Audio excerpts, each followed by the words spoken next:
all breaking inside Downing Street. In a report, Sue Gray says many will be dismayed by the behaviour of this kind took place on this scale at the heart of government, and what happened fell well short of the standards expected. It's 37 pages in all, 9 photographs, including pictures of Boris Johnson. Some of those pictures actually have already leaked, pictures of Boris Johnson raising a glass at a leaving do, surrounded by wine bottles. There's also of him pictures of him holding a can of drink aloft, surrounded by food in the cabinet room, everyone having a laugh. Sue Gray also reveals that Boris Johnson brought the wine and cheese to that famous gathering in the number 10 garden with the photo that emerged with Dominic Cummings too. There's also reports that he had a meeting with food and alcohol in his office in fact in the Downing Street flat on the night of Dominic Cummings' departure. That's been described as a meeting. There have been reports of cleaners finding red wine up the walls. A party carrying on in the cabinet office, in the cabinet secretary's office in Whitehall until the small hours, where someone was sick and there was an altercation between 2 people too. It's quite a picture that Sue Gray paints. Lucy Fisher is dissecting it next week. We'll go to her for her sort of sum up of all the things you need to know ahead of PMQs at 12. Now though, Lib Dem MP Data Cooper's here. How are you? I'm very well. How are you? I'm very good. What do you make of it? What from what you've had to see so far? Well, obviously it was only released a few minutes ago. I've had a quick look through it. I think, first of all, my thoughts are with all the families who have made enormous sacrifices, and I think for those who lost loved ones, who couldn't say goodbye, who were blocked from seeing families in care homes, this could potentially release another wave of grief and anger, I think, for those people. I think for everybody else, there's probably going to be a sense of resigned anger. We feel like we've been here before. From having a look through, it's clear that Sue Gray has identified that there have been failures of political leadership, both at political and the official level. She's calling for people at that level to take responsibility. Obviously, we'll see what Boris Johnson has to say this afternoon and to what extent he intends to take responsibility. You will know, and I'm sure your listeners will know, that Liberal Democrats have been calling on Boris Johnson to resign for months now. He doesn't seem to be listening. No, he doesn't, and not for the first time. But I do think that he should have resigned a very long time ago. And the big question now will be, if he doesn't resign on this occasion, will his Conservative backbenchers act and do the decent thing? From your point of view, though, it'd be quite good if he didn't resign, wouldn't it? His personal weight is tanking. The Tories are doing badly in the polls.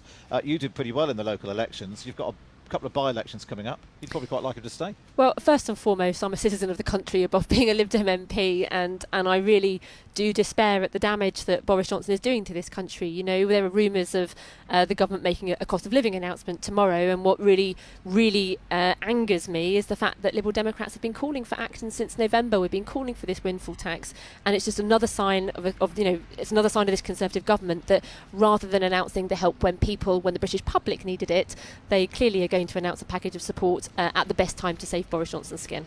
Did you call for the windfall tax before the Labour Party? Yes, I think we did. Yeah, it was back in November. Is it a bit annoying that they've stolen your thunder?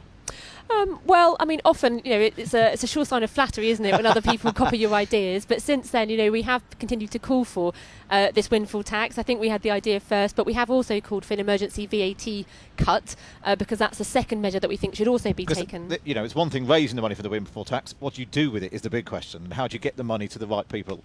Sure. Well, we proposed 2 different things. The windfall tax in itself, we think that the money raised from that could be about 10 billion. We would like to see that doubling the warm homes discount, also the winter fuel allowance as well, and also to try and kickstart a 10-year programme of home insulation, because ultimately that will help reduce energy costs. But we've also proposed this emergency VAT cut because by doing that you're helping everybody, and you're also helping to support local businesses on the high street and bring down inflation. But as I say, we have spent months and months and months as an opposition party calling for action on the cost of living, and it's just so frustrating that the government hasn't acted when people needed help. They're only going to do so just to save Boris Johnson's skin. So what do you think happens now? Well, let's wait and see. I'm expecting that Boris Johnson will probably apologise and apologise and apologise again, but we've been here before, and I think members of his own party have pointed out that when he has apologised in the past, that apology didn't last very long, and that if you are contrite and you show contrition for 3 or 4 minutes, that's not really an apology that is really meant. So I'm sure that we will hear some apologies today. The real question is whether Boris Johnson actually takes responsibility and shows some accountability with his actions. And as I said before, Lib Dems have been incredibly clear that the way for Boris Johnson to do that is to step aside and to resign and do the decent thing. Well, we'll see. Well, he's got plenty of opportunities today. Can he keep up his humble tone throughout this afternoon? Daisy Cooper, really lovely to see you.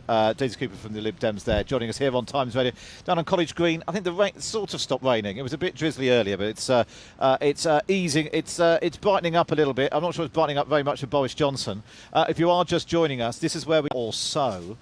The Sue Gray report, 5 months in the making, confirming largely got a lot of what we perhaps suspected, feared had already been reported.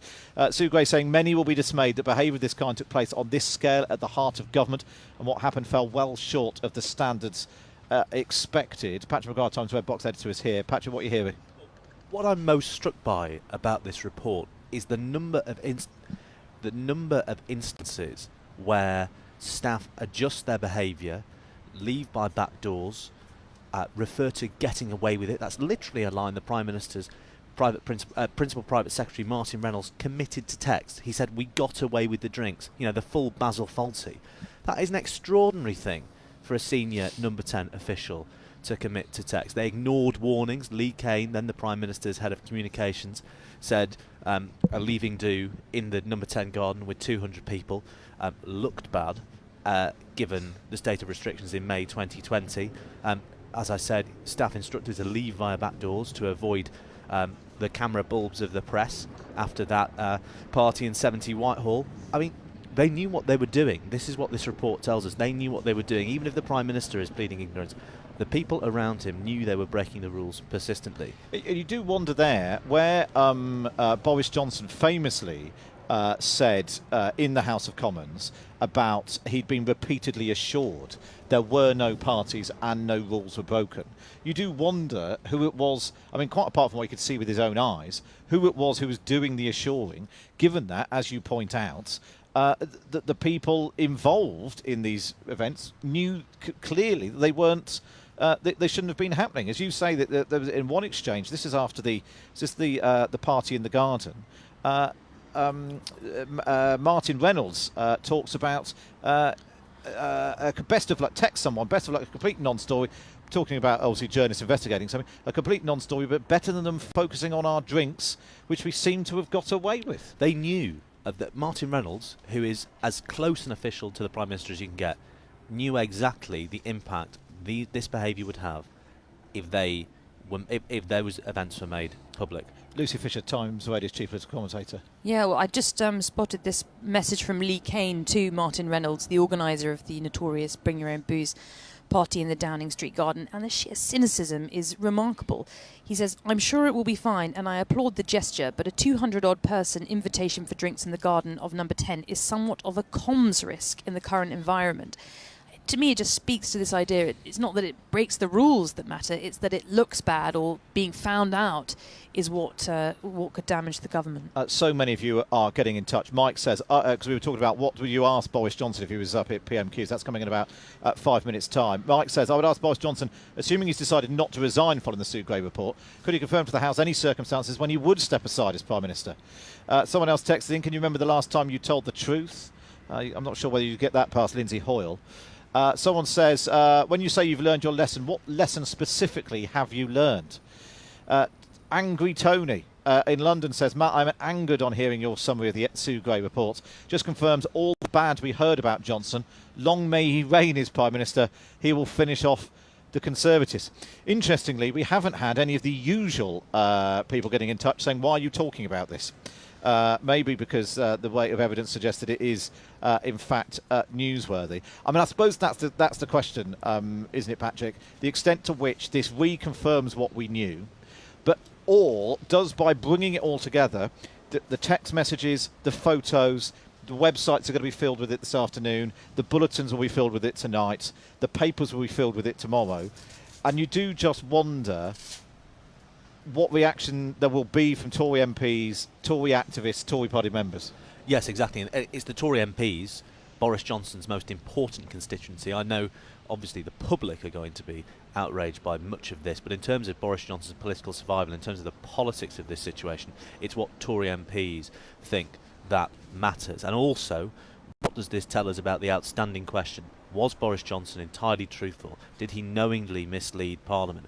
And I would say, given the cynical, obfuscatory, evasive messages we've seen in here about that expose just how much knowledge number 10 officials and political advisors had of the of whether they were abiding by the rules or not, I think there's plenty here to raise legitimate questions over Boris Johnson's truthfulness. I know we're slightly picking through them at random points this, but let's look at the... there was a gathering in the Cabinet Office, 70 Whitehall, on the departure of a number 10 official. In an email exchange about this happening, the subject being my leaving. It says, "Hi, it'd be nice to do the speech bit either tomorrow or Friday with a Zoom option so that I can invite a wider audience." They then go on to say, "Martin and Stuart would like to do speeches tomorrow when we have your drinks, which aren't drinks.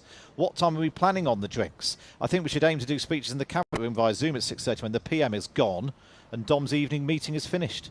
They then go on to say, well, if we're doing it in the Cabinet Room with a gap then to the actual drinks, I think we can more explicitly call it goodbye or leaving speech or something. And so it goes on and on and on. It might have to be a different room. There's clearly, again and again and again, this sense of what can we get away with? We know we shouldn't really be doing this. And a deliberate attempt to confect a paper trail that implies a degree of legitimacy. Look at the event that was changed from cheese and wine evening to meeting with cheese and wine, I think was the precise phrase. That one hasn't convinced Sue Gray, that brilliant bit of detective work. I have to say the bit that stands out for me is the second part of that event. So it starts in the Cabinet Room, then they go off to 70 Whitehall, the Cabinet Secretary's private office. The pizzas are ordered. Remember, this is in June 2020. Pizzas are ordered. Drink, more and more drink. There was excessive alcohol consumption by some individuals. One individual was sick. There was a minor altercation between two other individuals. People silently left at about 9 o'clock. The last person was tidying up until 3:15 in the morning. The sort of behaviour you'd expect in the halls of residence of an ex-polytechnic. Genuinely. Yeah, and you'd get a slap on the wrist probably from the university. In 20 seconds, Lucy, sum it up for us. Damaging but not fatal is my suspicion. It's echoing the language failures of leadership in number 10 in the Cabinet Office, but that's what we heard in the interim report. Some of these nuggets of colour are, again, not great to read, but are they damaging enough to tip the balance for more Conservative MPs to go after the PM? I'm not convinced. Lucy Fisher, Times Radio's chief political commentator, thanks very much for joining us. We are still on College Green. PMQs Unpacked is next. Stay tuned here to Times Radio. Across the UK, on DAB, online and on your smart speaker. This is Times Radio. It's 12 o'clock. I'm Matt Chorley. This is Times Radio, coming to you from the heart of Westminster as the official inquiry into the Partygate scandal says the senior leadership in Boris Johnson's government must bear responsibility for the culture which led to coronavirus lockdown rules being broken.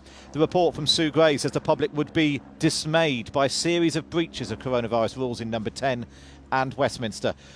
The Prime Minister will take PMQs in just a moment. We'll bring that to you live here on Times Radio. Don't forget you can watch along as well on the Times Radio YouTube channel. He'll then make a statement to the Commons this lunchtime. He's expected to tell MPs he will accept full responsibility for his failings over Partygate. He will say he's learned the lessons from the situation. In other news, US President Joe Biden's calling for new restrictions on firearms in America after a gunman killed at least 19 primary school children in Texas. The attack in Uvalde is the deadliest school shooting since the one at Sandy Hook in 2012. We're being warned a planned strike by members of the RMT union will cause rail disruption on a massive scale. Thousands of workers across the country have voted to walk out in a dispute over jobs, pay and conditions. The dates of the strikes are yet to be agreed. And the average price of a litre of petrol has exceeded £1.70 for the first time. Diesels also reached a record of £1.81 per litre. This is Matt Chorley on Times Radio. Now it's time for this. PMQs Unpacked on Times Radio. Unpacking the politics and cutting through the crossfire. Order, order. I call Matt Chorley and Patrick Maguire. Yes, here we go again then. It's PMQs Unpacked on a Sue Gray day. Welcome along if you're listening on Times Radio or if you're watching along on YouTube. If you want to see us, Patrick Maguire and I sitting in the, it's sort of not quite as drizzly as it was, outdoors on College Green with the House of Parliament in the background.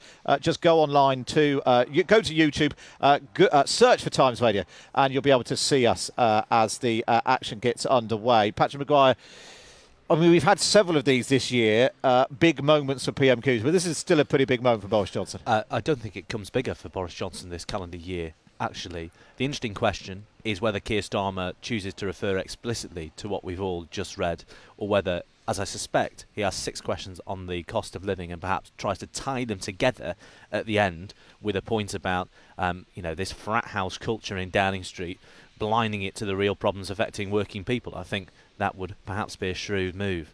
I suppose that's an interesting question because obviously Keir Starmer has this slightly odd thing. We're going to have PMQs for this half hour. Then Boris Johnson will get up just after 12:30 and actually do his statement on the report. So Keir Starmer doesn't want to repeat himself. So actually asking maybe some detailed questions about the cost of living might help to slightly wrong foot the Prime Minister. Yes, exactly. And it gives his team time to comb through the report, to see the reaction and craft an appropriately excoriating response and pointed forensic questions to the Prime Minister to ask in that crucial statement at 12:30. I think we can dip into the House of Commons now. That's Boris Johnson was just speaking there. In fact, we'll go back to the Commons when Keir Starmer is actually up and on his feet. If you are watching on YouTube, do get in touch. We can see. Yes, you can see the wine bottles on the desk. They are all empty. Don't worry about that. Hi from Bangkok, says Ian. Hi Matt. It's Terry from Liverpool. From Patricia in Moreton Marsh. Hello from North Yorkshire. Hi from windy, sunny Crosby, says Dawn. Sounds like the weather's nicer there. And Andrew's tuning in from Dubai. Let us know what you think of PMQs as PMQs gets underway. We can now cross the road. We can go live to Keir Starmer for question number 1. Leader of the opposition, Keir Starmer. Thank you, Mr. Speaker, and my thoughts also, and I know the thoughts of the whole House, are with the families of the victims of yesterday's school shooting in Texas. 19 children have died, some as young as 7, and 2 adults believed to be teachers. It is an unspeakable tragedy, and our hearts are with the American people. Last weekend marked the anniversary of both the Manchester bombing and the murder of Lee Rigby, and we remember them this year, as we do every year. And today is also the anniversary of the killing of George Floyd, a reminder that we must all tackle the racism that is still experienced by so many in our country and beyond. Mr. Speaker, the Sue Gray report was published this morning, and I look forward to discussing that during this afternoon's statement with the Prime Minister. For now, I want to focus on the cost of living affecting the whole country. Mr. Speaker, since we stood here last week and I asked the Prime Minister yet again to back Labour's plans for a windfall tax to reduce energy bills, hundreds of millions of pounds have been added to bills of families across the country, and hundreds of millions of pounds have landed in the bank accounts of energy companies. It sounds like he's finally seen sense, and the inevitable U-turn may finally have arrived. So when can people across the country expect him to use those oil and gas profits to bring down their bills? Prime Minister. Well, Mr. Speaker, there's nothing original about a Labour plan to tax business. There's nothing remarkable. They want to tax business the whole time, every day. Labour wants to put up taxes on business. And what we're doing is we're helping people. He asks when we're going to help people. We're helping people now, Mr. Speaker. And we're putting £22 billion into people's pockets already, cutting council tax by £150, cutting fuel duty, cutting national insurance contributions by an average of £330 for people who pay for people who pay NICs. And, Mr. Speaker, how can we afford that? Because we have a strong economy, because we came out of COVID fast, Mr. Speaker, which would not have been possible if we'd listened to the party opposite.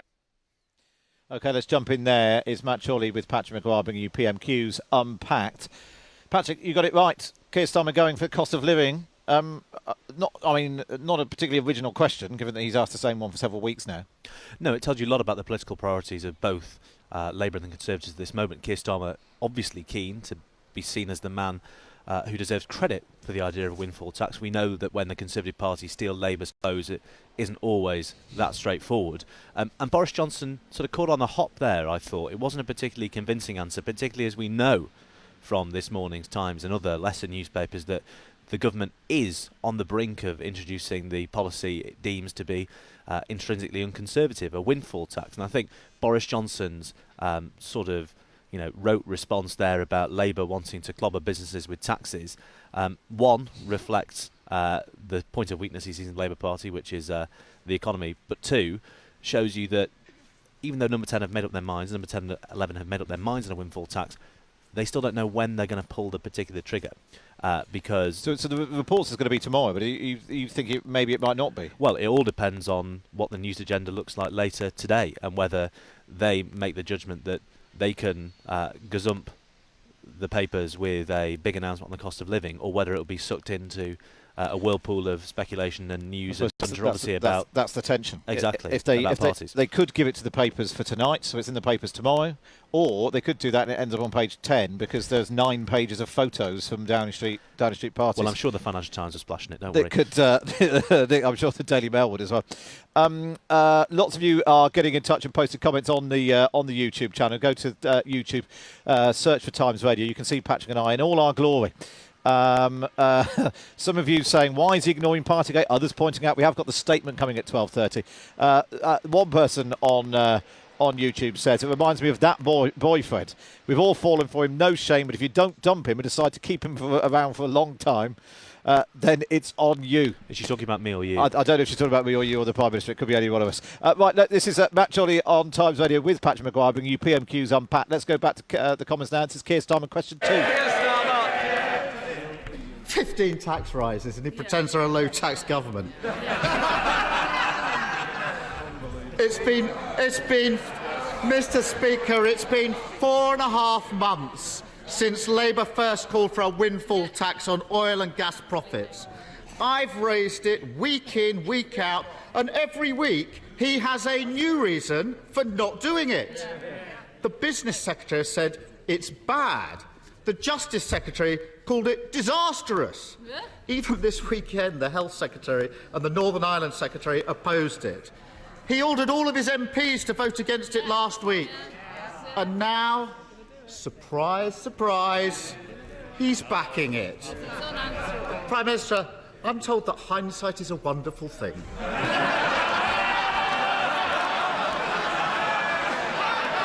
But, Mr. Speaker, whilst he dithered and delayed, households across the country suffered when they didn't need to. What? Peter?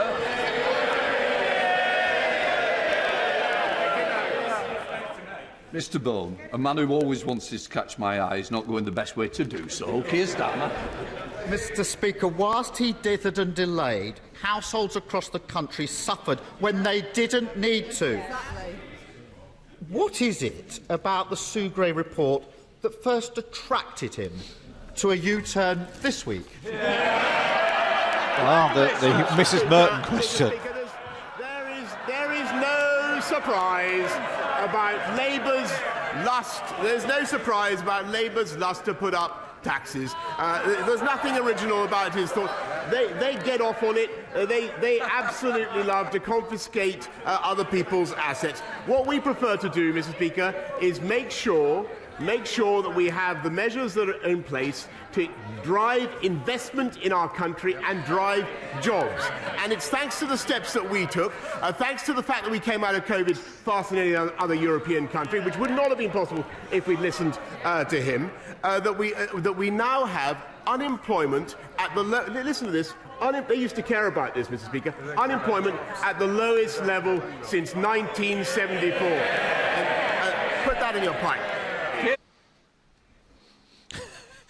Put that in your pipe. I think I've just had a quick chat. It's the first time that Get Off on It has also made an appearance in the House of Commons chamber. That was a proper sort of Keir Starmer doing Mrs. Merton. You know, what first attracted you to the millionaire magician Paul Daniels to Debbie McGee? Someone's put 50p in the back of Keir Starmer. This is one of the best dispatch box performances ever. Certainly joking with a naturalism that usually escapes I was him. concerned because he was doing the Keir Starmer laugh of just in between each, but actually they're quite sharp questions. I mean, even actually rehearsing some of them from last week, reading out what various cabinet ministers have said, but with a slightly more pointed edge to them. Yes, exactly. And I think there are three key points there. The first is Labour, again, are determined to take the credit for this U-turn. Whether they will or not is another question. I'd say that's probably not the most fruitful of avenues to be exploring. The second is an interesting one. Whether Keir Starmer can land this criticism that the government have dithered and dithered up to a point where whatever measure they take, a windfall tax or whatever, probably won't even scratch the surface of the financial burdens that a normal household is going to have to bear. And the third thing is Boris Johnson's response. It's very telling, and I'll tell you what it reminds me of. Isaac Levido, David Canzini, Linton Crosby, the campaign they've just run for the Liberals in Australia, which concentrated on Labour's perceived weakness on the economy, whacking up taxes, that sort of thing. And we know now it didn't work, particularly in the suburbs. And we should point out Linton Crosby, David Canzini, Isaac Levido all advised Boris Johnson. Yes, well, exactly. David Canzini is in number 10, pursuing exactly this, attack the left on the economy, pursue culture wars. I mean, that didn't work in Australia. No, it didn't. And Isaac Levido, who ran that campaign and will be running the Tory campaign in 2023, 2024, perhaps even 2025 if the repeal of the Fixed Term Parliament Act allows him to go that long, but let's not go too deep into the legislative weeds. We'll be running a campaign that looks much like that. And I'm not entirely sure, one, it's not convincing in the chamber, but two, whether it's convincing in the country is another question entirely. Yeah, and I'm not completely sure that that Boris Johnson's saying, Labour love putting up taxes. We just do it very reluctantly. I'm not sure that makes any difference in the grand scheme of things. It's also interesting, if Labour can hammer the idea that Boris Johnson's only doing it to try and cover up Partygate, then they don't even get the credit. It all becomes a sort of bit of a muddy mess. And do we get to the weekend and parties are still dominating over windfall tax? Yeah, if my pen was hovering over the number 10 grid, not that they write it in pen, they probably write it in lipstick from last night on the evidence of the Sue Gray report. I would be wondering whether it looked too transparently cynical to do it tomorrow now. Lots of you are getting in touch. One person says the hindsight joke was great, says Matt. Glenn says the hindsight joke is already forgotten. That's hindsight for you. We can go back to the House of Commons. This is Keir Starmer. Mr. Speaker, I actually thought with this U-turn he might actually get his head out of the sand, but obviously not. The reality is that every day of his dithering and his delay, £53 million has been added to Britain's household bills. Whilst he's distracted trying to save his own job, the country has been counting the cost. But complacency is nothing new for this government. Back in October, the Chancellor delivered a mini-budget that has to be reread to be believed. With inflation already climbing, he said that he understood people were concerned about it and the government was ready to act.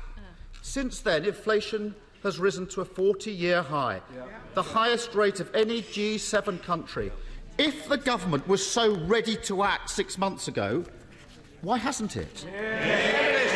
Mr. Speaker, the government has acted, and my right friend, the Chancellor, continues to act. This is the government that not only put in the living wage, Mr. Speaker. It was a Conservative institution, but we've now raised it by a record amount. We've raised it by £1,000, Mr. Speaker, a record amount.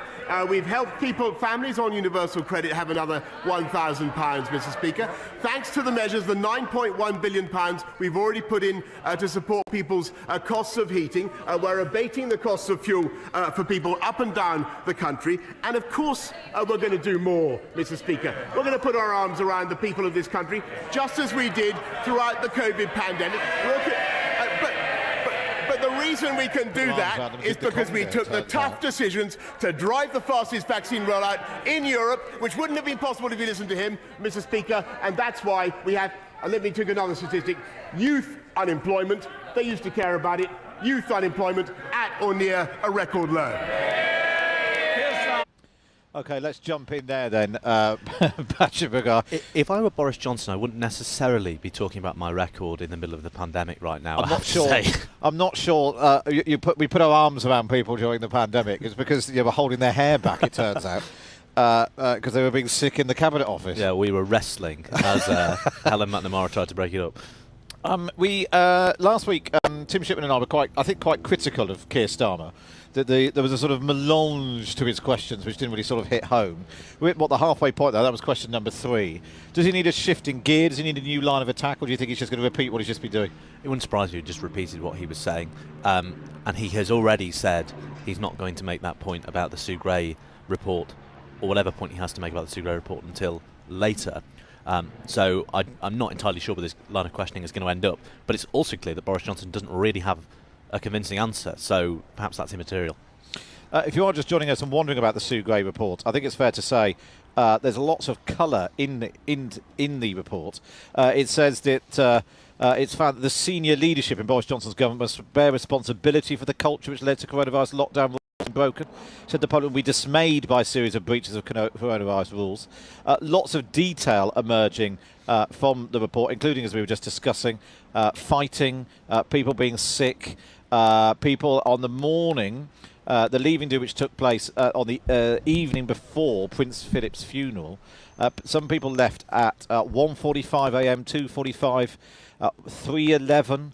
The last person left at 4:20. That's the one where the swing and the slide was also broken.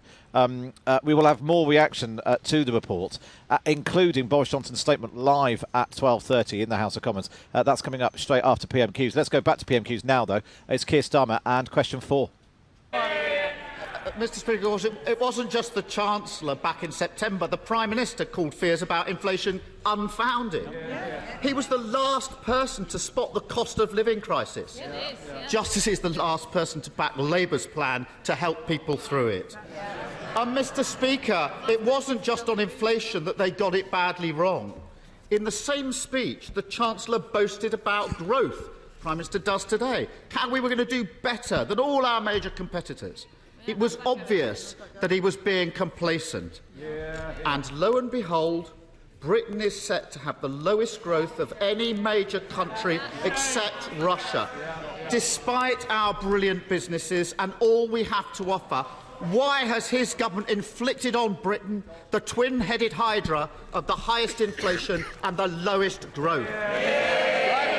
Mr. Speaker, he loves running this country down.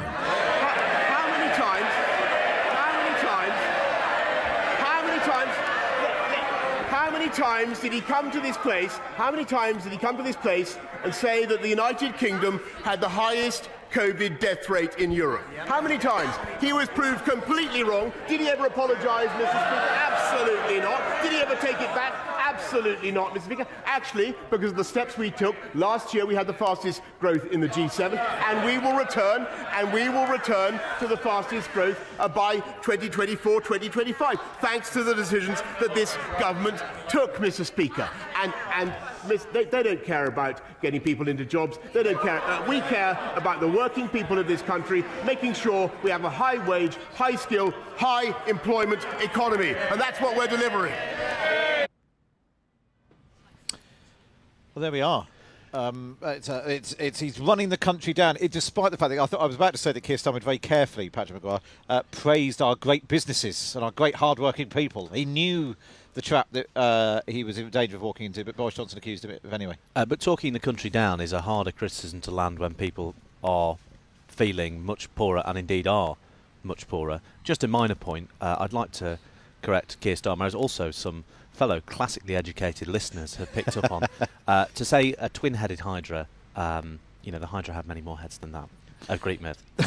Well, I know Boris Johnson will have picked up on that. Thank you for that, Patrick. That's what you're here for. Two classists on the panel now. Lucy Fisher's joined us. We've now got... Salve, amici. Oh, dear. I feel like I'm just a butler here to bring your drinks and nibbles. Horny-handed son of toil over here, Matt. But anyway. Well, yeah, I know. But some of us, University of Hard Knocks, Patrick. I must admit, I did witness you say "yoo-hoo, Patrick," and ask him to bring your bottle of water over for you earlier. That's what he's here Matthew. for. What goes off air stays off air, Lucy Fisher. Lucy, what are you making of PMQ so far?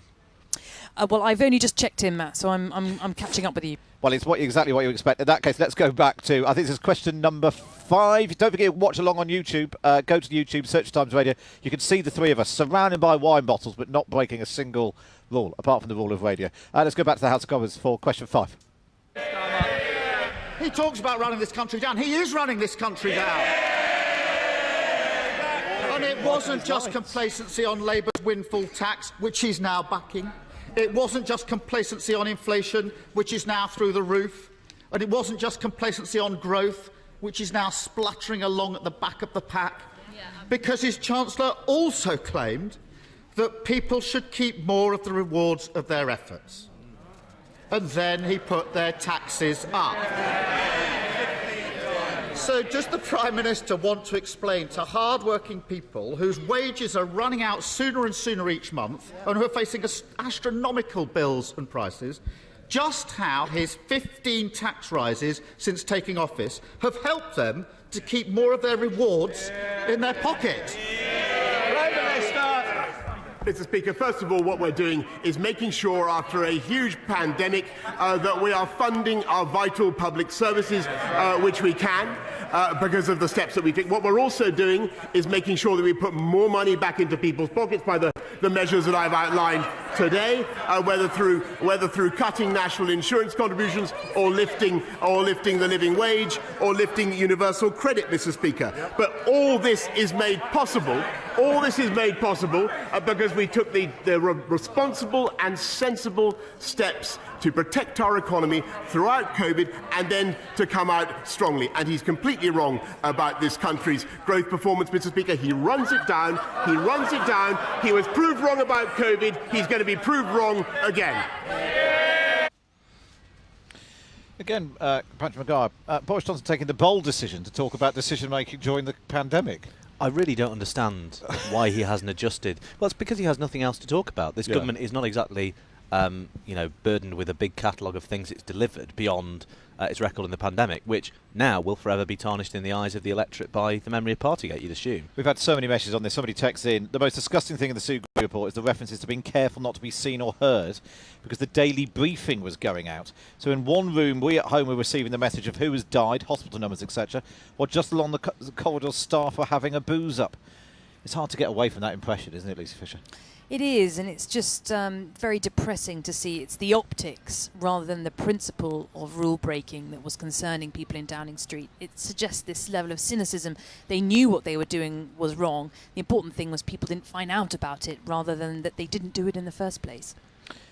We're waiting. Boris Johnson's going to do his statement, his humble statement, apparently, to the House of Commons just after 12:30, after PMQs. We'll continue the PMQs Unpacked now. We'll go back. It's the question number 6 from Keir Starmer. Keir Starmer! Just delusional.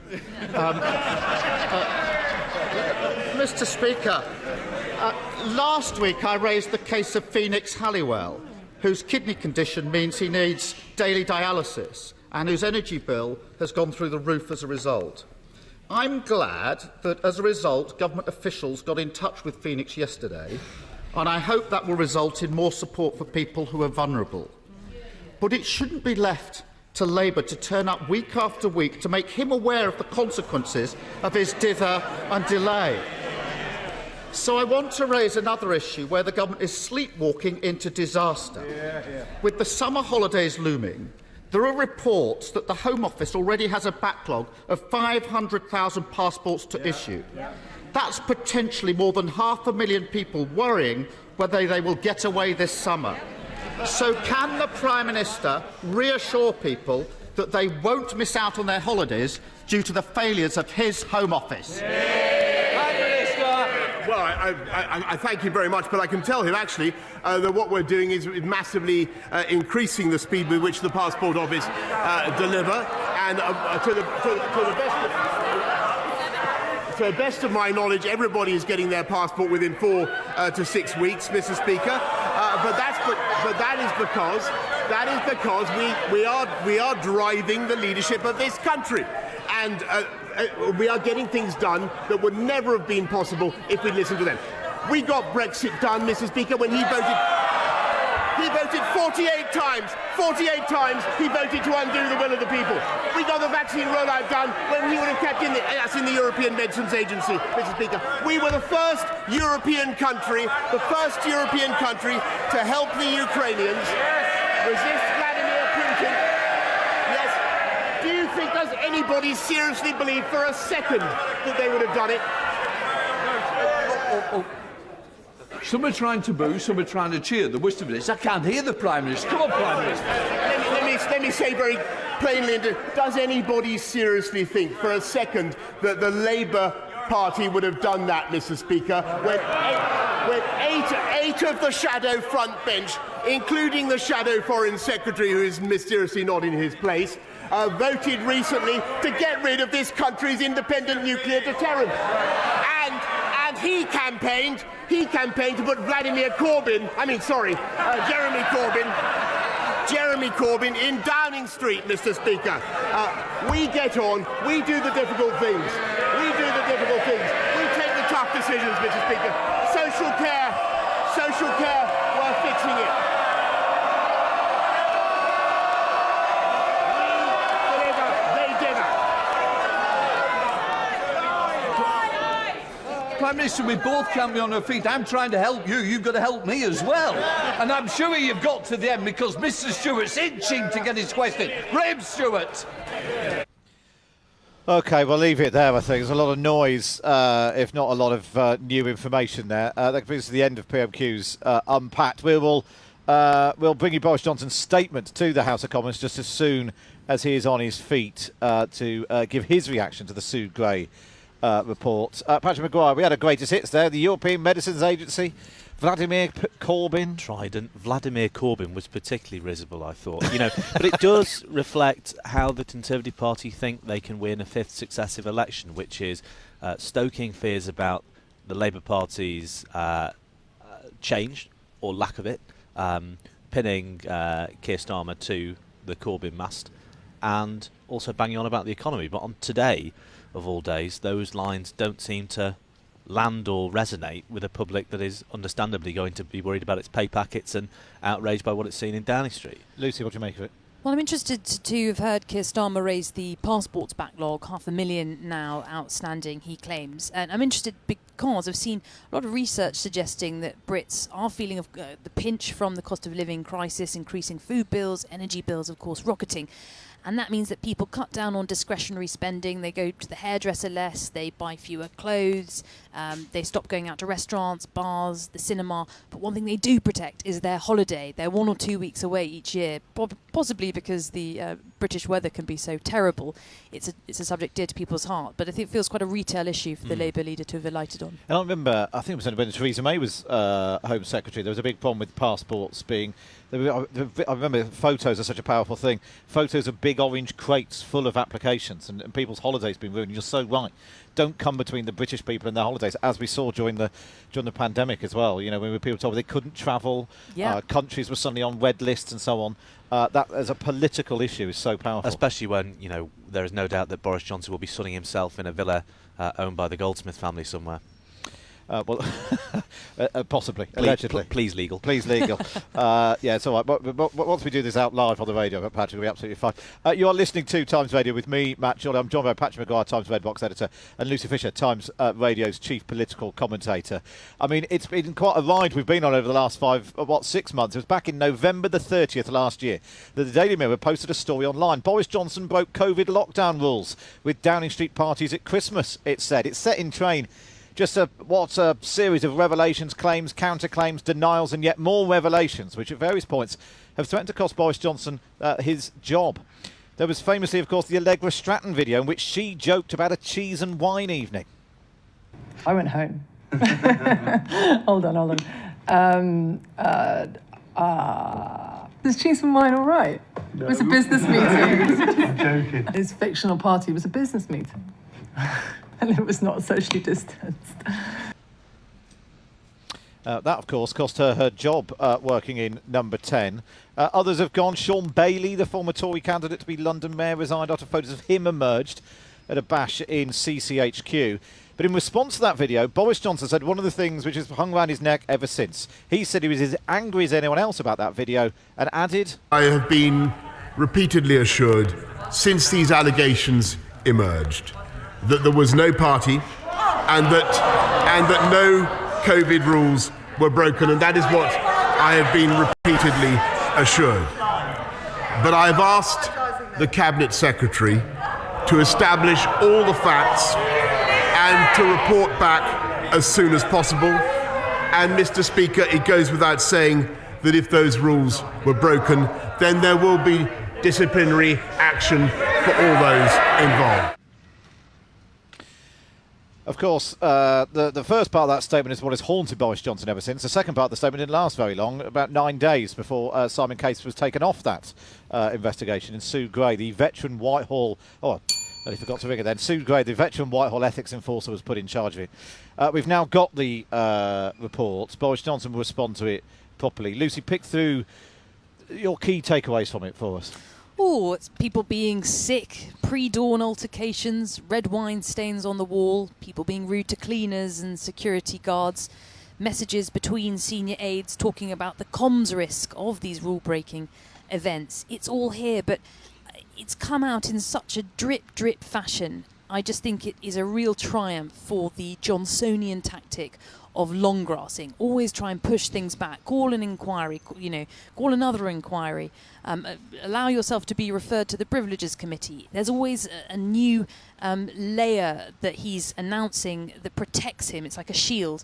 And I think that if you saw from scratch all the revelations that have come out about the rule breaking at the heart of government in Downing Street, if that had come out at once, I think it would have just been so damaging for him. But by now, people are just so used to it. It's just more grist to the mill, and people think they know it. It's priced in.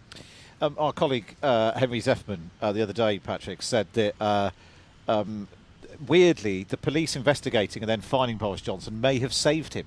Because it had, as Lucy was saying, had we had that full Sue Gray report when we just got the update, if it had all come all at once without the police sticking their all in and it appears making a bit of a hash of it, actually, that might have been more problematic for Boris Johnson than the situation he now finds himself in. Exactly. And what is the outstanding process, the outstanding dangerous process, Boris Johnson? It's the investigation by the Privileges Committee into whether he misled Parliament by saying there were no parties. Now, that all depends on the contested definition of the word party, doesn't it? And he has a Metropolitan Police verdict that only one of those events, and it has to be said from the pictures, not the most debauched of the ones described in that report, was, by legal definition, a party. So, he can always point to what the Met have said and done, indeed, as ministers have already been doing on the broadcast round this morning before the report landed, saying, look, it's fine for one of these events. The outstanding point of contention is whether I misled the House. I don't think I have. And look at what the police have said. I think we also need to point out the makeup of that committee. It's a Conservative majority on it, 4 Conservative MPs versus, at the moment, 2 opposition, possibly a third opposition MP to replace Chris Bryant, who's recused himself.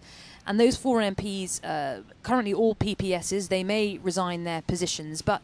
So we should explain, they're ministerial aides, they're what we might call bag carriers if we're doing them down, or senior aides if we're doing them up.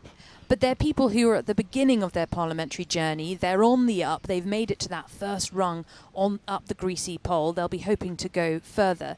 And there are concerns about whether they will be able to withstand the pressure that would come with finding against the Prime Minister. Yeah, entirely dependent on number 10 patronage as they are. And I heard Chris Bryant on Times Radio Breakfast this morning saying they're all going to resign en masse, which is a rather bold thing to say if they've not given you the assurance that they will. And even if they do, Patrick, I spoke to people who wonder, well, they'll be in line for promotion for sure if they find if they exonerate Boris Johnson. That's the cynical take. But I suppose ultimately this is what comes down to the thing that is very difficult to quantify. And it's the old Daniel Finkelstein theory that none of this matters until suddenly it all matters, and something might happen that just shifts the mood, that consolidates enough Conservative MPs to get that sort of critical mass where suddenly the good thing for your career isn't sucking up to the current number 10, it's acting against them because, there's a white knight coming over the hill who's going to offer you a better job, if you, come out hard against the Prime Minister. And it's just that it's very... You don't know when it's going to happen until it's happening.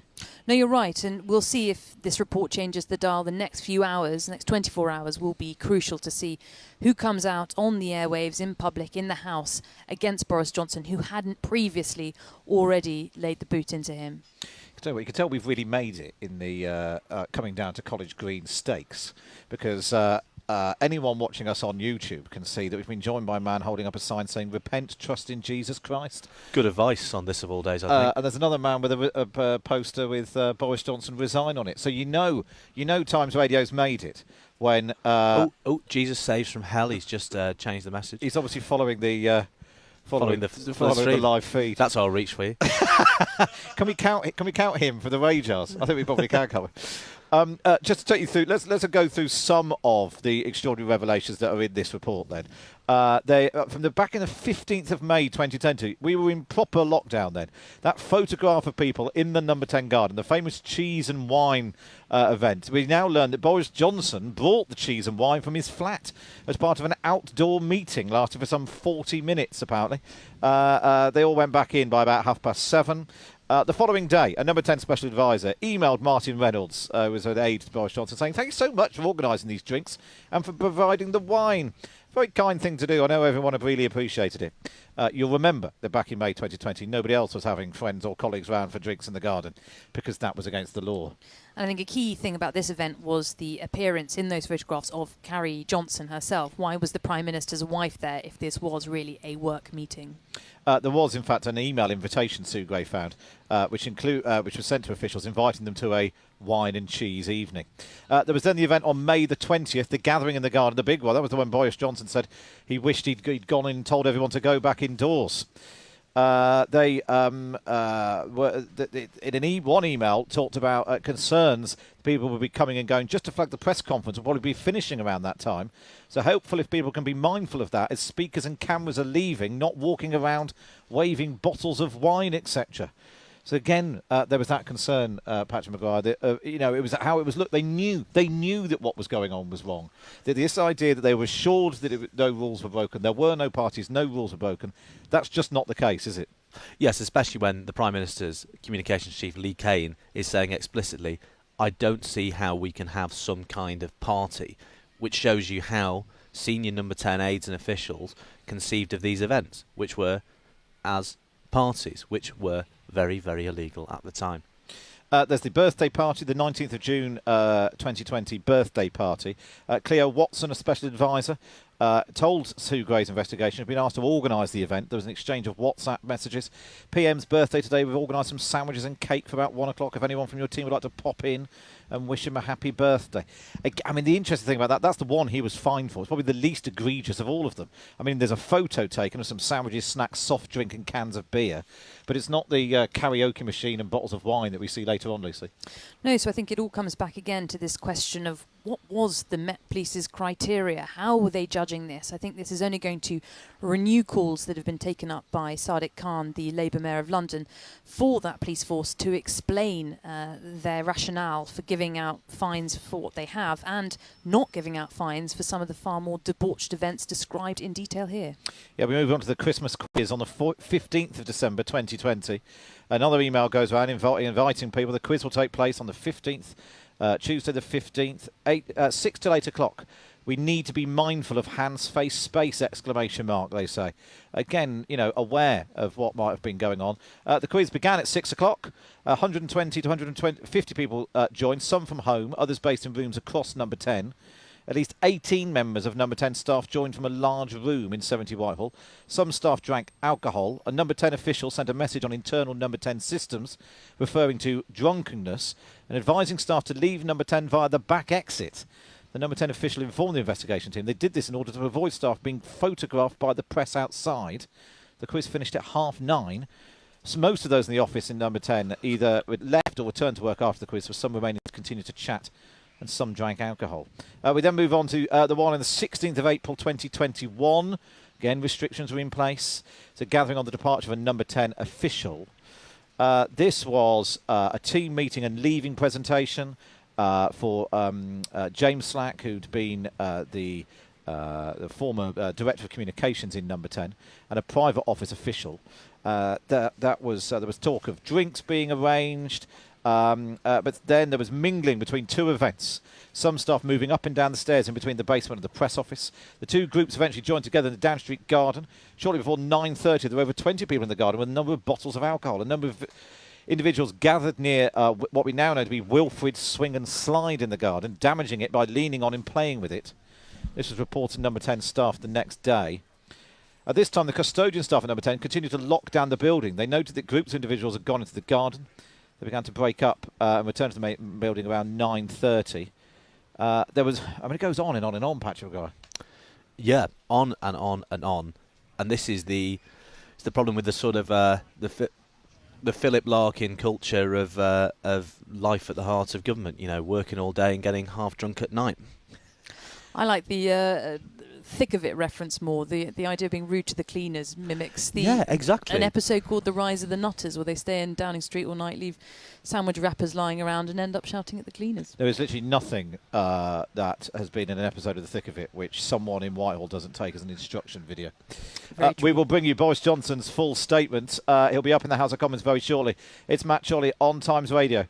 In fact, we can go live now to the House of Commons. This is Boris Johnson's statement responding to the Sue Gray report. By saying how grateful I am to the honourable member for raising this case, but I have to tell her I'm afraid still clearing up his last bottles. Just answer the final questions there. Stay tuned with us here on Times Radio. Marina Fostrup will pick up from 1 o'clock. John Pin are back here live on College Green from 4 o'clock with Times Radio Drive. Now, this is Boris Johnson's statement on the Sue Gray report.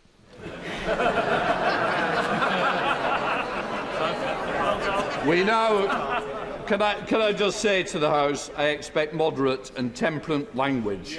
As we come to the statement, Prime Minister. Thank you, Mr. Speaker. With permission, I will make a statement. I'm grateful to Sue Gray for her report today, and I want to thank her for the work that she's done. I also thank the Metropolitan Police for completing their investigation, and I want to begin today by renewing my apology to the House, to the whole country, for the short lunchtime gathering on the 19th of June 2020 in the Cabinet Room, during which I stood at my place at the Cabinet table and for which I received a fixed penalty notice. And I also want to say, Mr. Speaker, above all, that I take full responsibility for everything that took place on my watch.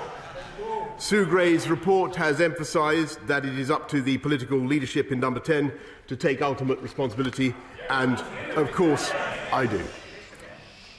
But since these investigations have now come to an end, this is my first opportunity to set out some of the context and to explain both my understanding of what happened and also to explain what I have previously said to this House. And it's important to set out that over a period of about 600 days, gatherings on a total of 8 dates have been found to be in breach of the regulations in a building that is 5,300 metres square across 5 floors, excluding the flats. Mr. Speaker, I do think it is important because this is the first time I've had a chance I've had to set out the context. Hundreds of staff are entitled to work, and in the Cabinet Office, which has thousands of officials and now is the biggest it's been in any point in its 100-year history. And that is in itself one of the reasons why the government is now looking for change and reform. Mr. Speaker, those staff working in Downing Street were permitted to continue attending their office for the purpose of work, and the exemption under the regulations applied to their work because of the nature of their jobs reporting directly to the Prime Minister. These people were working extremely long hours, doing their best to give this country the ability to fight the pandemic. Mr. Speaker, I appreciate that this is no mitigation, but it is important to set out Prime Minister, context. please, just one second. Can I just appeal to the House? I expect it to be heard, and I want everybody to hear it. And I want the same respect to be shown to the Leader of the Opposition afterwards. So please, this is a very, very important statement that the country wants to hear as well. Prime Minister. Yeah, Mr. Speaker, I'm trying to set out the context, not to mitigate or to absolve myself in any way. The exemption under which they were present in Downing Street includes those circumstances where officials and advisers were leaving the government, and it was appropriate to recognise them, to thank them for the work that they have done.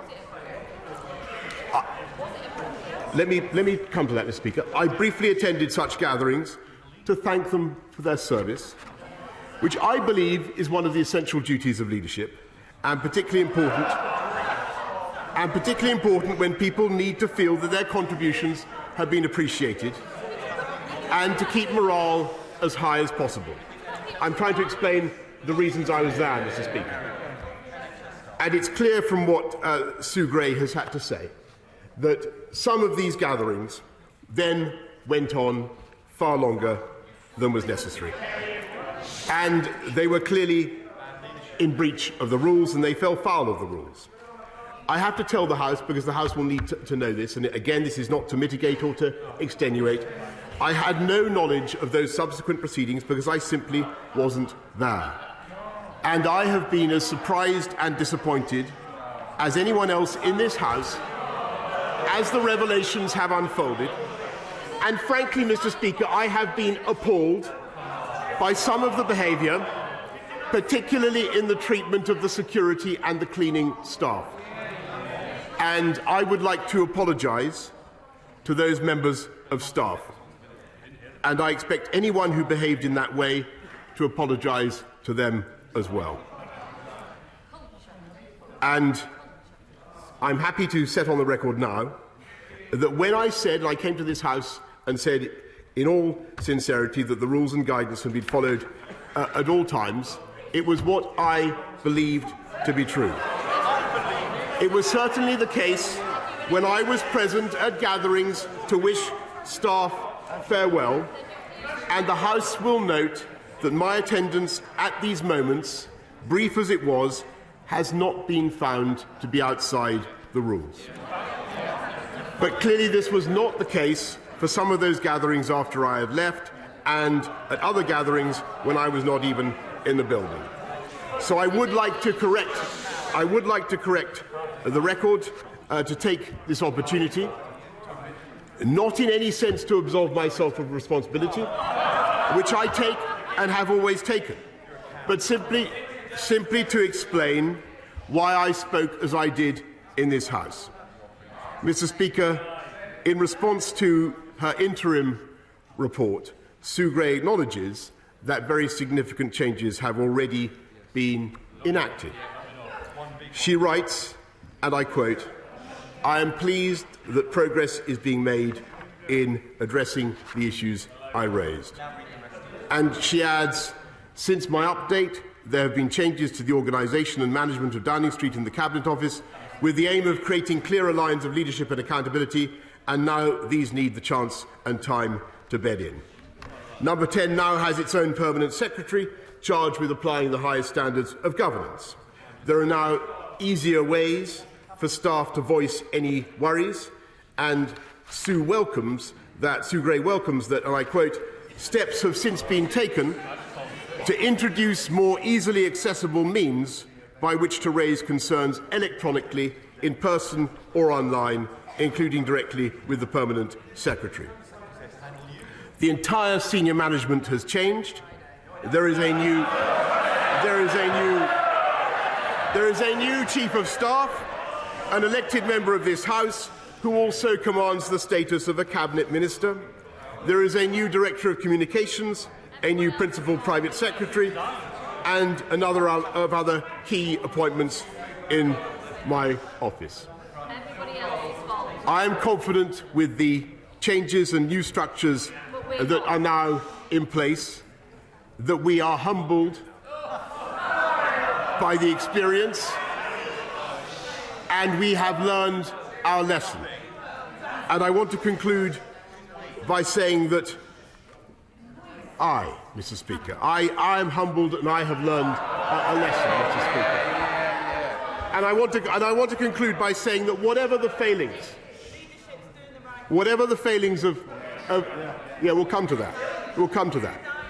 And whatever the failings of Number 10 and the Cabinet Office throughout this very difficult period, for which I take full responsibility, I continue to believe that the civil servants and advisers in question, hundreds of them, thousands of them, some of whom, Mr. Speaker, are the very people who've received fines, are good, hard-working people, motivated by the highest calling to do the very best for our country. And I will always be proud of what they achieved, including procuring essential life-saving PPE, creating the biggest testing programme in Europe, and helping to enable the development and distribution of the vaccine which got this country through the worst pandemic of a century. And now, Mr. Speaker, we must get our country through the aftershocks of COVID with every ounce of ingenuity and compassion and hard work. So I hope that today, as well as learning the lessons from Sue Gray's report, which I'm glad I commissioned, and again, I repeat I'm grateful to her. And I hope very much that now that she has reported, we will be able to move on and focus on the priorities of the British people, standing firm against Russian aggression, easing the hardship caused by the rising costs that people are facing, fulfilling our pledges to generate a high-wage, high-skill, high-employment economy that will unite and level up across the whole of our United Kingdom. That is my mission, that is our mission, that is the mission of the whole of the government, and we will work day and night to deliver it, and I commend this statement to the House. We now come to the Leader of the Opposition, Keir Starmer. Thank you, Mr. Speaker. The door of Number 10 Downing Street is one of the great symbols of our democracy. Those who live behind it exercise great power, but they do so knowing their stay is temporary. Long after they've gone, that door and the democracy it represents will remain firm and unyielding. But Britain's constitution is fragile. It relies on members of this House and the custodians of Number 10 behaving responsibly, honestly, and in the interests of the British people. When our leaders fall short of these standards, this House has to act. For months, members opposite have asked the country to wait. First, for the police investigation, which concluded that this Prime Minister is the first in our country's history to have broken the law in office. Then they asked the country to wait for the Sue Gray report. They need wait no longer. That report lays bare the rot that under this Prime Minister has spread in Number 10, and it provides definitive proof of how those within the building treated the sacrifices of the British people with utter contempt. When the dust settles and the anger subsides, this report will stand as a monument to the hubris and the arrogance of a government that believed it was one rule for them and another rule for everyone else. The details are stark. 5 months ago, the Prime Minister told this House all guidance was completely followed in Number 10. Yet we now know he attended events on the 17th of December. At least one of those attending has received a fine for it, deeming it illegal. We know that on the 18th of December an event was held in which staff drank excessively, which others in the building described as a party, and that cleaners were left to mop up the red wine the next day. On the 20th of May, as a COVID press conference was taking place, one of his senior officials was told, "Be mindful, cameras are leaving, don't walk about waving bottles." It is now impossible to defend the Prime Minister's words to this House. This is about trust. Because during that May 20 press conference, the British public were told normal life as we know it is a long way off. But that wasn't the case in Number 10. Even now, after 126 fines, they think it's everyone else's fault but theirs. They expect others to take the blame whilst they cling on. They pretend that the Prime Minister has somehow been exonerated, as if the fact that he only broke the law once is worthy of praise. The truth is, they set the bar for his conduct lower than a snake's belly. And now they expect the rest of us to congratulate him as he stumbles over it. Number 10 symbolises the principles of public life in this country: selflessness, integrity, objectivity, accountability, openness, honesty, leadership. But who could read this report and honestly believe the Prime Minister has upheld those standards? The reason the British public have had to endure this farce was his refusal to admit the truth or do the decent thing when he was found to have broken the law. This report was necessary because of what Sue Gray describes as failures of leadership and judgment for which senior political leadership must bear responsibility. It is that failure of leadership that has now left his government paralysed in the middle of a cost of living crisis. The government has turned the focus of his government to saving his own skin. It's utterly shameful. It is precisely because he cannot lead that it falls to others to do so. I've been clear what leadership looks like.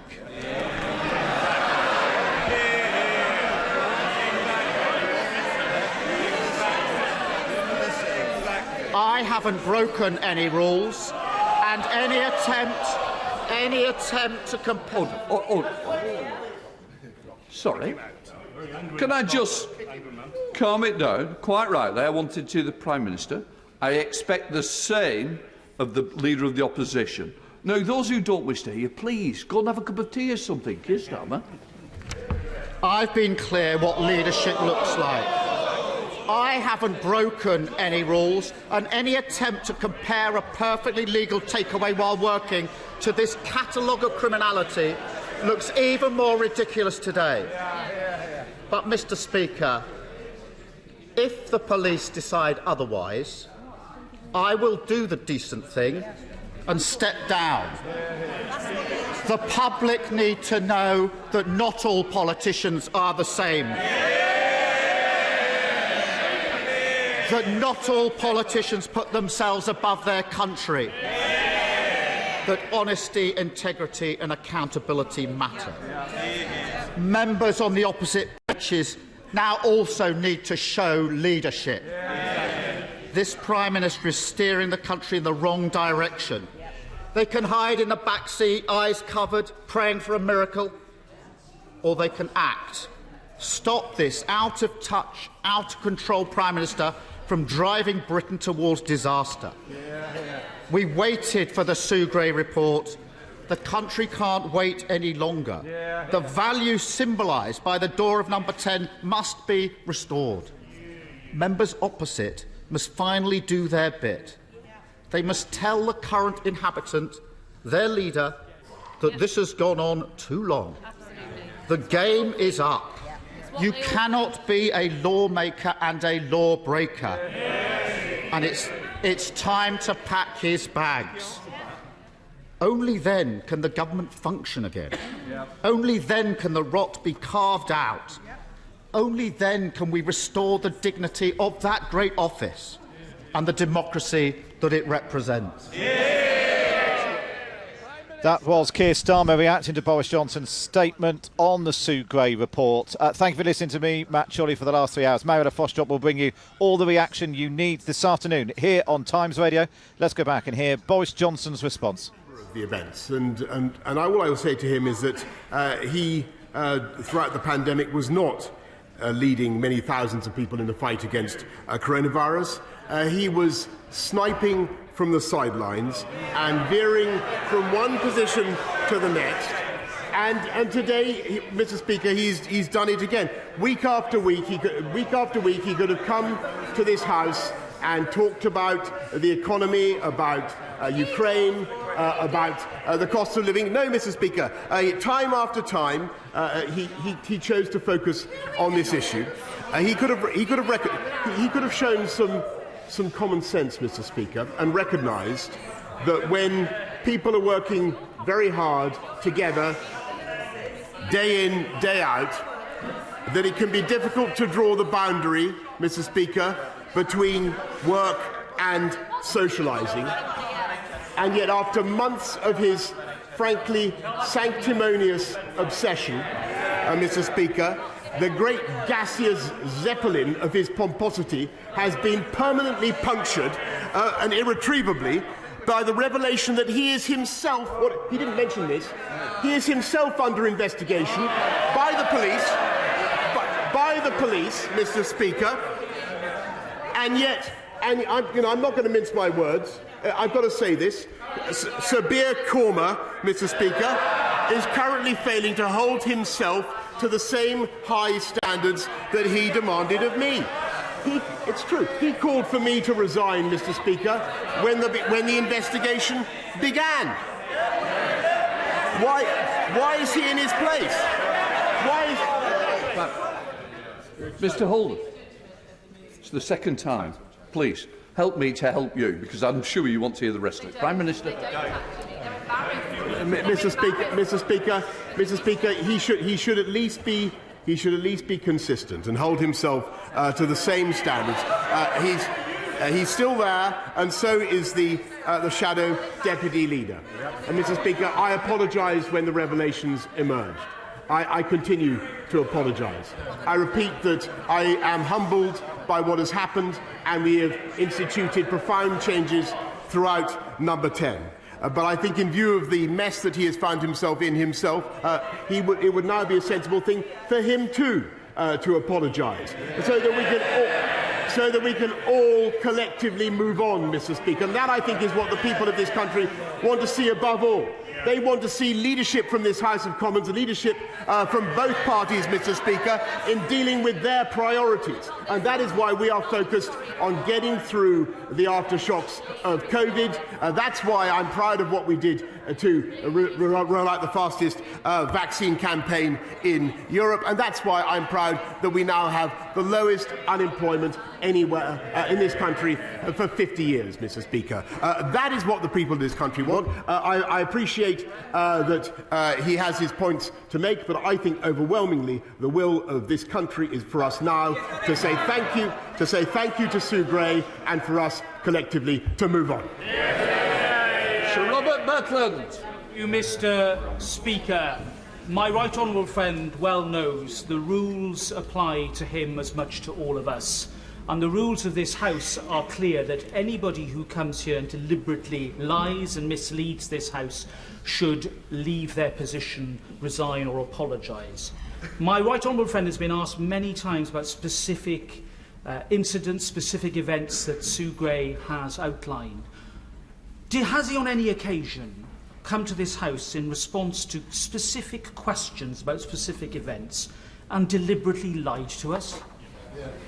No, Mr. Speaker, for the reason I have given, that at the time that I spoke to this House, I believe that what I was doing was to attend work events, and with the exception of the event in the Cabinet room, that is a view that has been vindicated by the investigation.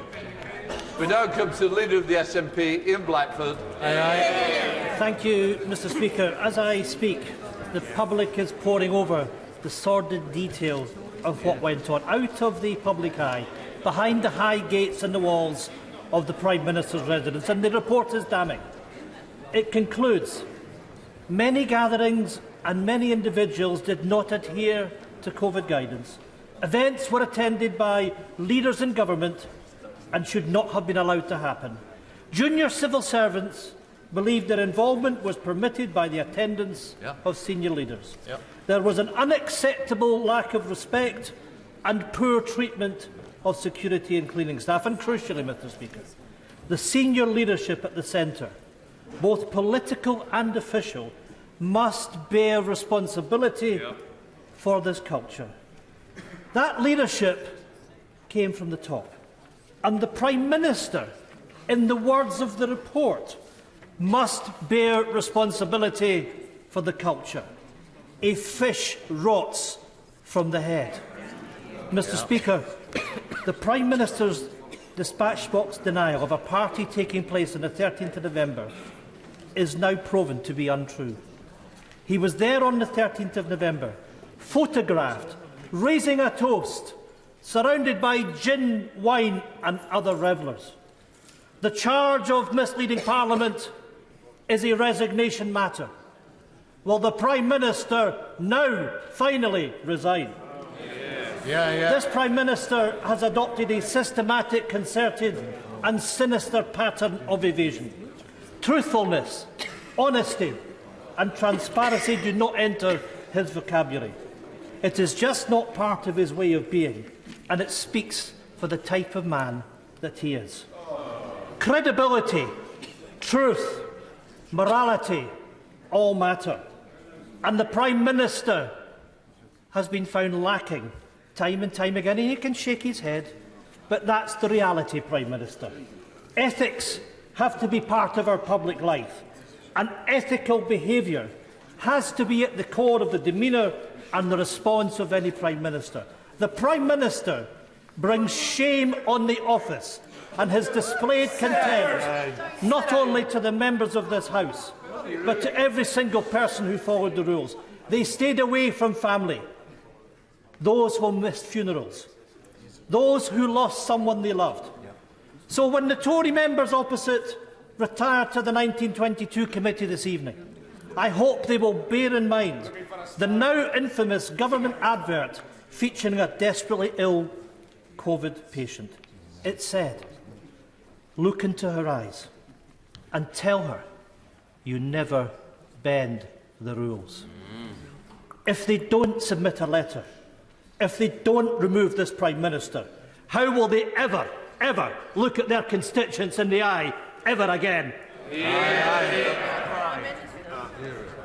Mr. Speaker, I think that the right honourable gentleman should look closely at Sue Gray's report, and I repeat my thanks to her. I stress that the nature and length of my involvement in these events is very clear from what she says, and I take full responsibility for what happened, and that is why we've taken the steps that we have to reform and improve the way Number 10 works. We are humbled by what has happened, and we have changed it. Peter Byrne. Thank you, Mr. Speaker. Since I've been elected to this House, I've been running a campaign called Listening to Wellingborough and Rushden. And you may recall on one occasion that group asked me to present a letter at PMQ calling for a previous Prime Minister to resign. What they're telling me today, Mr. Speaker, is their concerns are the terrible war in Ukraine, the illegal immigrants crossing the Channel, and the economy. And their message to the Prime Minister is to get on with the job. Does he agree with the Listening to Wellingborough and Rushden campaign? I agree with it. I agree with them profoundly and passionately, Mr. Speaker, and that's exactly what I'm going to do. Catherine West. Thank you very much, Mr. Speaker. The Prime Minister said that on the 13th of November 2020, the ABBA party he attended briefly, his defence was a job interview.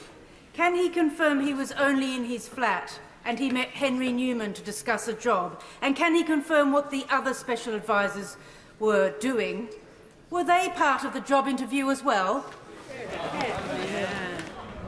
Mr. Speaker, that evening was extensively investigated, to the best of my knowledge, and I don't believe I can improve on what Sue Gray has had to say. Tobias Selwood. Thank you, Mr. Speaker. This is a damning report about the absence of leadership, focus and discipline in Number 10, the one place where you expect to find those attributes in abundance. I made my point and my position very clear to the Prime Minister. He does not have my support. But a question I humbly put to my colleagues is, are you willing, day in and day out, to defend this behaviour publicly? Can we continue to govern without distraction? given the erosion of the trust with the British people? And can we win the general election on this current trajectory? The question I place to the Prime Minister is now, Mr. Speaker, I'm being heckled by my own people. If we cannot work out what we're going to do, then the broad church of the Conservative Party will lose the next general election. But my question to the Prime Minister is very clear on the question of leadership. Can he think of any other Prime Minister who would have allowed such a culture of indiscipline to take place under their watch? And if it did, would they not have resigned? Well, Mr. Speaker, I think to answer the question that he put to all of us on these benches, I think the answer is overwhelmingly and emphatically yes, we are going to go on and win the next general election because we're going to get on with the job, Mr. Speaker. Ed Davey. Mr. Speaker, the Prime Minister says he's sorry, but he's only sorry he got caught. He didn't care then, as he parted during lockdown, when people couldn't see their dying loved ones. He didn't care last year when he insisted that no rules had been broken. And he doesn't care now when families across our country are struggling to heat their homes, fill their cars and put food on the table, with a cost of living crisis that has only deepened while the Prime Minister has been scrambling to save his own skin. So, Mr. Speaker, can the Prime Minister look the British people in the eye and name one person, just one person, he cares about more than himself? Mr. Speaker, I can tell him that there are people in number 10 Downing Street, including me, who cared passionately about making sure that we had the PPE that we needed, we had the fastest vaccine rollout in Europe, and that we protected this country from COVID. And that is what people were doing. And I may say that the abuse that has been directed at civil servants and officials is, I think, wholly unwarranted. Robert Gentry. Thank you, Mr. Speaker. When I think of civil servants and advisers during that period, I think of the brilliant civil servants who helped move mountains to create the shielding programme within a matter of days. I think of the brilliant civil servants and advisers that got 90% of homeless people off the streets within days. Would my right honourable friend agree with me that these achievements and others should mean that nothing in this report is a stain upon the character of the thousands, if not hundreds of thousands, of civil servants, whether in number 10, other government departments, or across the country, who helped steer this country through the pandemic? And secondly, difficult though this is to say for many, with a war in Europe, with an economic crisis, with the challenges this country faces, is it not really true that it is now time to turn a page, and for this country, our politics and this House to move forwards? I agree with him absolutely passionately, Mr. Speaker. I think the best thing, I think we can study the report, we can draw the conclusions that we want. The best thing now for our country is to move forwards together, and that's what we're going to do. Dame Angela Riedel.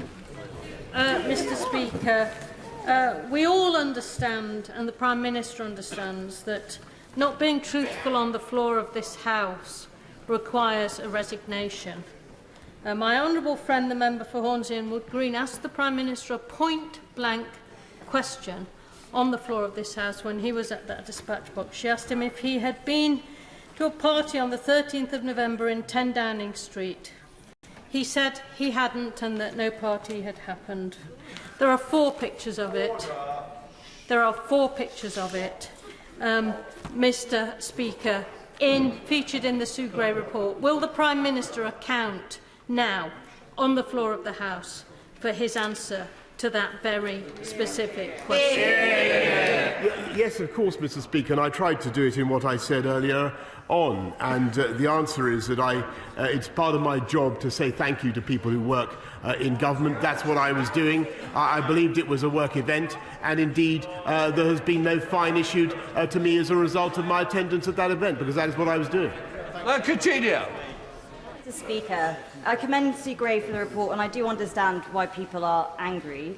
Having looked at the pictures of the birthday party in the Cabinet Office, I think the opposition are going to be quite hard-pressed to explain why they have such moral outrage about that, but not about the late-night beers that happened just down there.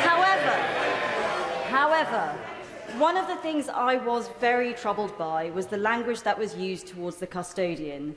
Would the Prime Minister join with me now, and I'm sure the whole House would agree, the level of respect and gratitude that we have to every single cleaner and worker and all the people in the tea room that work in this place? Thank you, sir. I thank her very, very much, and I agree very much with what she has just said. And I think that as I said in my opening statement, Mr. Speaker, I think the behaviour towards any rudeness towards a member of staff is absolutely inexcusable, and I want whoever was responsible to apologise. Tamanjeet Singh Desi. Thank you very much, Mr. Speaker. I feel as if I have completely let down those who showered me with so much love. Why wasn't I by the bedside of my lovely grandmother during her final few days? Why did I let her die alone in that hospital? Why did I not attend the funeral of my uncle because of worries about government restrictions on numbers? And why did I not go to comfort my brother-in-law's father as he was dying in a Slough care home? Why, with all of this context, it is utterly hypocritical for those individuals who were preaching to us ad nauseum about patriotism, the flag and the Queen, for those very people to then be having late-night parties, including 2 on the night before the Queen had to sit all alone during her husband's funeral when the country was in a state of national mourning. Absolutely shameless. So, Prime Minister, given that the Prime Minister is not going to do the right and honourable thing, does he agree with me that it is not the support and sympathy of the British people that is keeping him in power, the majority of whom want him to resign? Is the support and sympathy of those concerned... Order! Order! I'm sorry, but it's meant to be a question, and also we don't normally bring monarch into proceedings. And I'm sure that the Prime Minister will have got the gist, and quite rightly, I understand the emotions behind it, but it's going to be short of Prime Minister. Mr. Speaker, I'm very sorry for the honourable gentleman's loss, and he has a perfect right to speak with the passion that he does. All I can say is that I take full responsibility for what happened. I do, and we have made extensive changes. John Barron. Mr. Speaker, I believe both leaders have a lot to answer for with regards to this issue. The British Army teaches you, or certainly believes at its very core, that you serve to lead and you lead by example. Given the extent of rule-breaking in Number 10, does my right honourable friend believe that what he has said to the House since about there being no rule-breaking passed the test of reasonableness? I think he's asking exactly the right question, and I understand why he asks it. But I've tried to give my answer to him and to the House, which is that I believe that I was attending work events. Those are the ones of which I had knowledge, and with the exception of what took place in the Cabinet Room in June of 2020, that view has been sustained by the investigation. Janet Cherry. Speaker, neither I nor my Edinburgh South West constituents would wish to live in a state where the government of the day could influence the police in the exercise of their duty to investigate without fear or favour. So we're puzzled as to why the Prime Minister didn't receive questionnaires in respect of 3 gatherings where other people in Number 10 received questionnaires, and we're also puzzled as to why the ABBA party in the Prime Minister's flat has never been investigated either by Sue Gray or the Metropolitan Police. So can I ask the Prime Minister what can be done by way of an independent investigation to assure me and my constituents that the Metropolitan Police have not been nobbled? Well, that would greatly surprise me, Mr. Speaker, but I think she should look more closely at Sue Gray's report, because I think she will find the answer she needs. Michael Babrickan. Mr. Speaker, I understand the outrage of people in Lichfield and Burntwood, and indeed the honourable gentleman opposite, who have lost loved ones. But I also understand, having been an employer, that attending an event where someone is leaving is considered to be a working event. And my right honourable friend clearly got guidance that turned out to be wrong. So can he now explain how the appointment of a new permanent secretary at number 10 will make a difference in the future? I thank him very much. And what we're doing is not only the structure of number 10 has changed, so there's more direct command and control for the whole building, which was a little bit unclear before.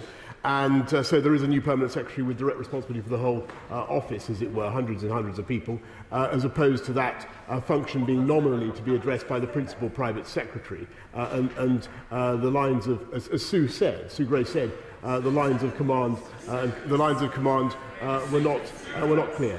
Sue Gray. Coulter. Thank you, Mr. Speaker. After months of...